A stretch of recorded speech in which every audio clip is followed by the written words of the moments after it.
Në shtëpinë e kuajve në fshatin Turan të Korçës janë zhvilluar garat e hipizmit me pjesëmarrjen e kalorzve nga Shqipëria e Kosova. Ndryshe nga viti i kaluar, në garat e këtij viti ka patur më shumë pjesëmarrje të kalorzve të rinj, në veçanti të vajzave, duke treguar masivitetin e këtij sporti. Një gjë e tillë pranohet edhe nga Taulan Nukaj, kur tha se nga viti në vit kemi pjesëmarrje më të madhe në garat kombëtare, kjo edhe për shkak të interesit të rinjve për t'u marrë me kalërim.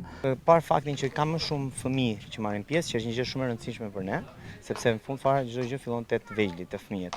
Kjo na bën entuziazm për të shpresuar për pjesëmarrje më të madhe. Po ta shikosh nga viti në vit, rritet numri i vajzave, numri i fëmijëve që marrin pjesë, dhe kjo bën dhe më të bukur. Kjo është një garë hipizmi, në garë me pengesa, që nuk ka lidhje me fermat që hapen, ka lidhje me sportin, ndaj po ngulmoj. Pra ideja është që këtu po flasim për nxënës që vinë që ushtrojnë mësim 2-3 herë në javë dhe që përgatiten për të marrë pjesë në garë. Këtu po flasim për një punë konsistente të këtyre fermave që janë, konkretisht të klubeve funksionale që janë aktualisht, që punojnë në mënyrë konsistente me nxënësit dhe me gjithë pjesëmarrësit që vinë pranë fermave apo klubeve. Për garuesit ardhur nga Kosova, sporti i hipizmit ka më shumë interes vitet e fundit, madje sipas tyre janë shtuar edhe fermat e kuajve. Nga Kosova.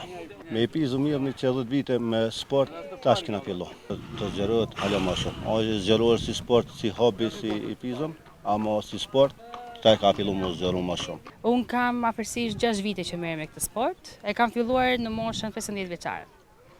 Dhe vazhdoj ta praktikoj akoma. Mendoj se kjo varet dhe nga karakteri dhe nga e kaluara e kalit, por në qoftë se e dashuron këtë sport, mendoj se nuk është shumë e vështirë për të krijuar një lidhje me kalin. Gjithashtu dhe në qoftë se i do kafshët. Vendi i parë në garat me pengesa fitohet nga Taulan Nukaj, i ndjekur nga Adeha Muhametaj, ndërsa vendi i tretë i takoi Teriut Korçar Mateos Myrtollari.